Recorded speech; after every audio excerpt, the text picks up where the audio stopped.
The grand ballroom of the city's most luxurious hotel was alight with elegance. Chandeliers glittered overhead. Attendees sipped champagne, mingled at their tables, and bid on silent auction items ranging from vacation packages to autographed memorabilia. At one table near the stage, a man in his early 50s stood out, not because of his tuxedo, which was perfectly tailored, or his confident demeanor, but because of the small lapel pin he wore. It was subtle, barely larger than a thumbprint, but unmistakably red, bearing the words, "Make America Great Again." To him, the pin was a representation of his values and his belief in a better future. It wasn't intended to provoke or draw attention. It was simply part of who he was. But not everyone saw it that way. Across the room, one of the event's organizers, a woman in her mid-30s named Sarah, noticed the pin as she made her rounds. When her eyes landed on the man's pin, she felt a jolt of irritation. Why would someone wear that here? She thought.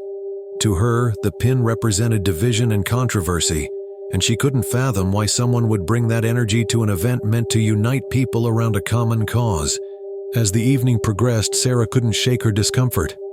She noticed a few other attendees casting sidelong glances at the man's pin, whispering to one another. Finally, she decided to address it. She approached the man's table with a polite but strained smile. "Good evening," she said. "I hope you're enjoying the event." The man looked up and smiled warmly. "I am, thank you. It's a wonderful cause." Sarah hesitated, then gestured toward his lapel. "I couldn't help but notice your pin," she said. "I wanted to mention that some attendees might find it divisive." The man's smile faltered slightly, but he remained composed. "I see," he said. "I didn't realize it would be an issue. I'm here to support the cause, just like everyone else." "Of course," Sarah said quickly, "but this is a nonpartisan event, and we want to make sure everyone feels comfortable." The man leaned back in his chair, studying her carefully. "I understand," he said, "but I don't see how a small pin on my jacket changes my support for education. I've donated generously tonight because I believe in this cause.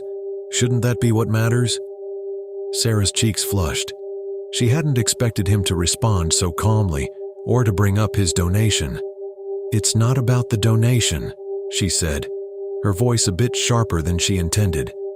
"It's about maintaining the spirit of the event." The man's expression hardened. "The spirit of the event, as I understand it, is to come together to support education.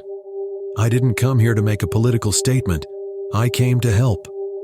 Their conversation was beginning to draw attention. Nearby attendees had stopped talking and were subtly watching the exchange. Sarah felt the pressure mounting, but she wasn't ready to back down.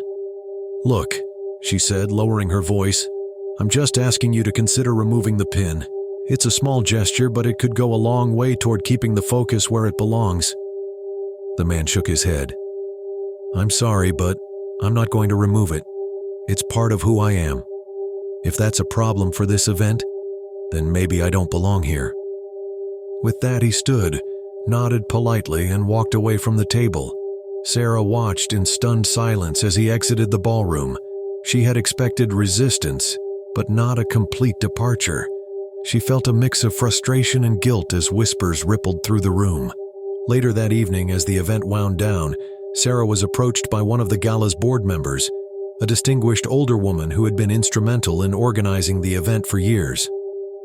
"I heard about what happened," the woman said, her tone neutral but firm.